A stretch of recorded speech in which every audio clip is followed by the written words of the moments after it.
Hi hello, പുതിയ വീഡിയോയിലേക്ക് സ്വാഗതം. ഇന്ന് നമുക്ക് വീട്ടിലുണ്ടായ കാന്താരിയൊക്കെ മൊത്തം പഴുത്തു തുടങ്ങി. എന്നാൽ പറിച്ച് ചൊറക്കയിലിടാമെന്ന് വിചാരിച്ചു.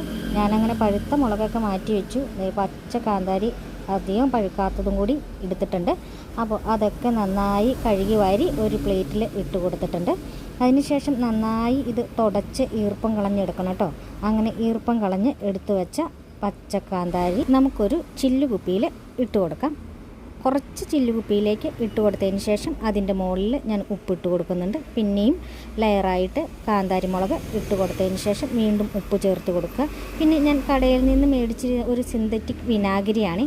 അതിൽ നിന്ന് 1 ഗ്ലാസ് വിനാഗിരിയും തിളപ്പിച്ചാറിയ 1 ഗ്ലാസ് വെള്ളവും ചേർത്ത് കൊടുക്കുന്നുണ്ട്. ഇത് ഈക്വലായിട്ട് വേണം കേട്ടോ ചേർക്കാൻ വേണ്ടിയിട്ട്. വിനാഗിരി അല്പം മുന്നിൽ നിന്നാലും കുഴപ്പമില്ല. ഇനി ഇത് നമുക്ക് അടച്ചു വെച്ച് സൂക്ഷിക്കാം. ഒരു 15 ദിവസം കൊണ്ട് വിനാഗിരിയും ഉപ്പൊക്കെ പിടിച്ചു കിട്ടും. അപ്പോൾ നമുക്ക് എടുത്ത് ഉപയോഗിക്കാവുന്നതാണ്. അപ്പോൾ ഇത്രയേ ഉള്ളൂ ഇന്നത്തെ വീഡിയോ. Tata, bye bye.